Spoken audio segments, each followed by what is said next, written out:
Good morning বন্ধুরা, তোমরা সবাই কেমন আছো? আমি তো খুব ভালো আছি। সকাল সকাল একটা নতুন ব্লগ নিয়ে তোমাদের সামনে চলে এসেছি।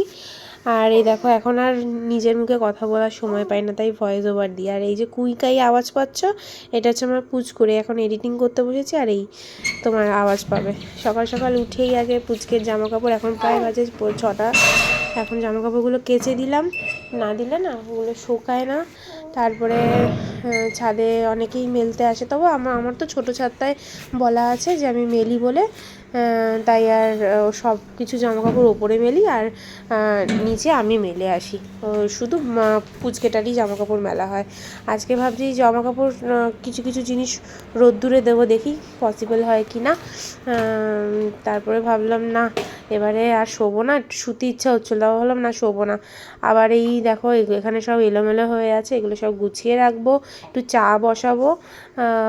তোমাদের দাদা তো ডিউটি চলে গেছে, তার আছে মর্নিং ডিউটি, 7টার মধ্যে বেরিয়ে গেছে, 6:30টায় বেরিয়েছে। 6:30 না, 6:30টার একটু আগেই বেরিয়েছে। আমি তখনই উঠে পড়েছি, আমি ওর আগেই উঠেছি বলতে গেলে।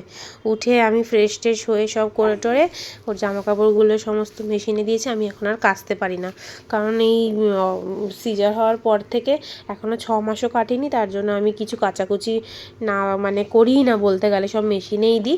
আর যেগুলো কাচার থাকে সেগুলো তোমাদের দাদা একটু কেচে দেয়, এই আর কি হেল্প করা।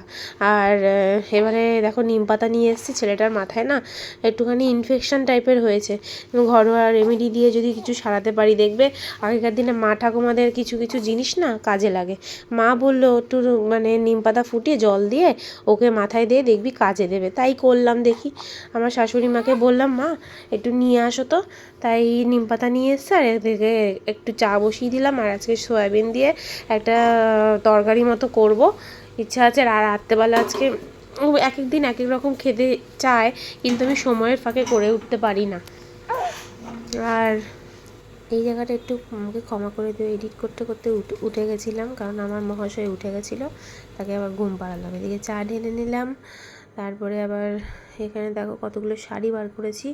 ভাদ্র মাসে রোদে নাকি জামাকাপড় রোদে দিলে নাকি ভালো হয়, কী ভালো হয় আমি জানি না। আর এদিকে দেখো চা নিয়ে এসে বসেছি খাবো বলে, আর এমনি উঠে পড়েছে।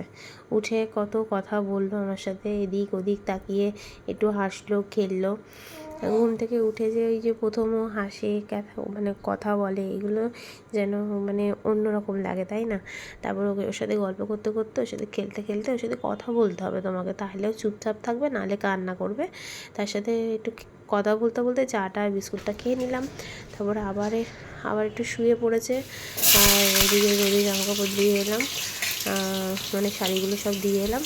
এদিকে রান্না বসিয়ে দিলাম, রাত্রেবেলা তরকারিটা করে রাখছি। দেখো ক্যাপসিকাম পেঁয়াজ একটু আদা রসুন কুচিয়ে রেখে দিয়েছি। দেখি এই ক্যাপসিকাম দিয়ে সব দিয়ে ওই চিলি চিকেনের মতন ওই চিলি সয়াবিন টাইপের করব। কিন্তু দেখো ফ্রিজে যেই দেখলাম এগুলো কাটাকুটি হয়ে গেছে, সয়া সস ছিল না। তরকারিটা না খুব একটা ভালো হয়নি, তোমাদের দাদা তো খেলোই না। হ্যাঁ, যেহেতু সয়া সস ছিল না, তো খুব একটা আমারও মনের মতো হয়নি। একটু গোলমরিচ দিয়েছিলাম, খুব একটা ভালো হয়নি। দেখো কেমন কেমন একটা হয়েছে যেন, অন্যরকম চেয়েছিলাম করতে, অন্যরকম হয়ে গেল।